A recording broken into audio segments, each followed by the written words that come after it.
Hey there, it's Chris Doyle at Alderman Chevrolet GMC in Rutland, Vermont, Vermont's favorite car dealership. Thank you for your interest in this new addition to our lot. This is a 2019 Chevrolet Traverse 3LT. It's otherwise known as the LT with leather. This is a one-owner vehicle. It was bought here, serviced here. No accidents or damage reported to Carfax. Kind of typical for what we tend to have here on our lot. Just a low mileage, late model vehicle that's in really nice condition, finished off in the satin steel metallic. As I mentioned, this is the 3LT. Sometimes you'll see that called the LT with leather. Just a nicely equipped version of this really nice people mover. And I hesitate to use that phrase because it makes it sound like a glorified minivan, and it's really not. The Traverse has been a highly rated vehicle for Chevy for a very long time. This is a 3-row, 7-passenger vehicle. It's actually Chevrolet GM's biggest car-based SUV. So the only ones that are bigger than this are the Tahoes and Yukons and Suburbans and Yukon XLs of the world. This is still essentially a really big car. So very quiet, really nice ride, good visibility, very easy to drive. Again, there's a good reason why these have been so popular for so long. Nicely equipped with the 3LT. We've got the fog lamps in front, really nice rims. Condition is very good. Looks like we got some new tires on here.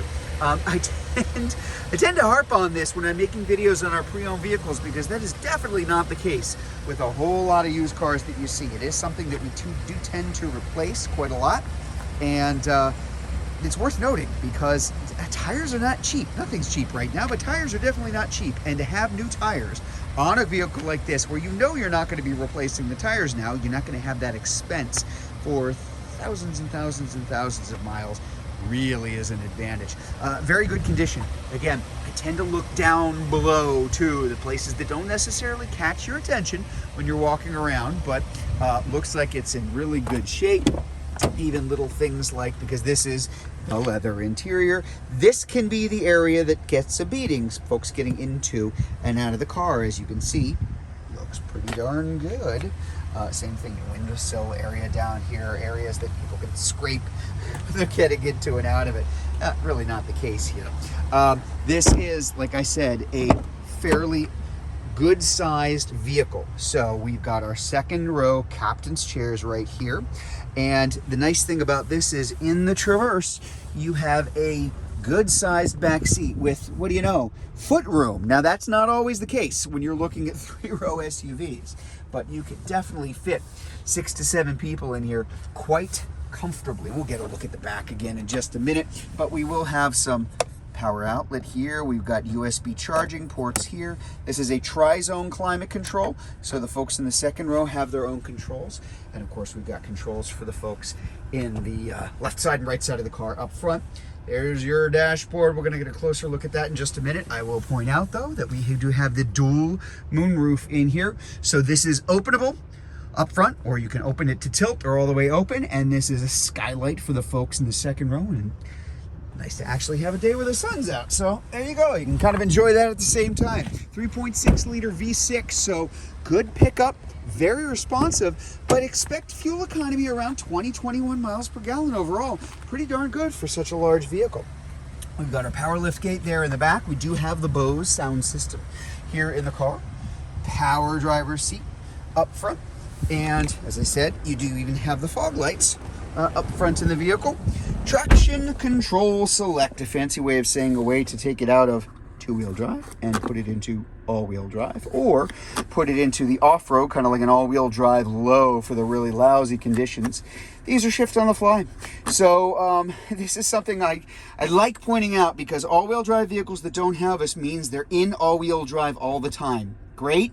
Nah, not necessarily. Spring, summer, fall, times when you know you're not going to use it and you still have all-wheel drive, wearing on the components, wearing on the gas mileage, to be able to make this a real honest-to-God front-wheel drive car. Really nice feature to have here inside the vehicle. There's the climate controls for the folks up front. We do have door heated seats, of course, on both sides. Scooting over here, I want to show you the mileage, 43,034.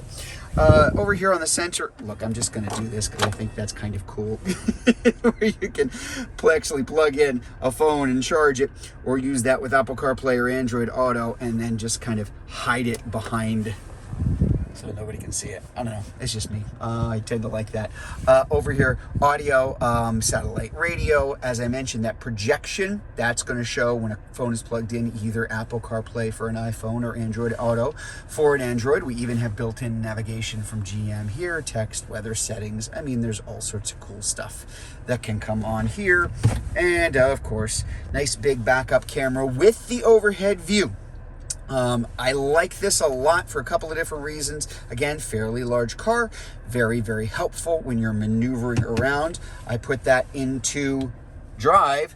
Now I've got my view up front. Now that'll stay on there till the car hits about 5-6 miles per hour, just to make sure that everything's out of the way as you start moving forward. Just a nice little touch with that HD surround vision, the surround overhead view of the car itself. So let's take a look in the, oh yeah, I almost forgot, along with that too. So look up there. Oh, it's a mirror. Hi, there you go. So what? Who cares? Now if I flip that switch, I have a widescreen camera view of the back. You can do that at any speed, anytime. That can be very helpful when you've got an obstructed view back there. Right now, nobody's sitting back there, but you may have people in the back. You may look back there and see heads. You may see stuff if you got things in there, and it can be very helpful to bypass all of that, go straight to the extra camera on the back of the car, just so you have a good view of what's behind you as you are driving, really at any speed. So, power lift gate. I'm going to open this up in the back for us here too, because this is the other thing I wanted to point out with the Traverse. Now this is a 3-row. Quite often with 3-row SUVs, you put that 3rd row up, you got room for a couple of briefcases in the back, and that's about it. There's a lot of room back here. Even with the 3rd row up, as you can see, quite a lot of storage space, but that's not all. There's even more underneath. And that is a hard plastic container. You've got muddy stuff, wet stuff, snowy stuff, icy stuff, or just stuff you want to keep out of the way. Toss it in there, close that. It adds, probably adds another 1/3 in terms of the space there in the back. And then it goes without saying, split folding seats, fold either or both of those down. Now you've got a ton of room there in the back. Close that up here. You can see the nice dual exhaust there in the back. Again, well, you're going to have new tires all the way around, so they're all going to look new. But the rim's in very, very good condition. Really does look good in this color. I'm a little biased. My wife's car is in this color. Everything looks good in this color. It stays clean longer too, which is just a nice feature to have when you're driving around here. Nice set off with those black rails on the top of the Traverse as well. So there you go, 2019. This is the Chevy Traverse. This is the 3LT, the LT with leather. If you'd like to learn more about this Traverse, if you are watching this video on Facebook, you can click on the Learn More button. If you're watching it on YouTube, you can click on the link in the comments below, or better yet, just come see it in person. We're at 65 Windcrest Road in Rutland, Vermont, just off Route 7 South. Hope to see you soon.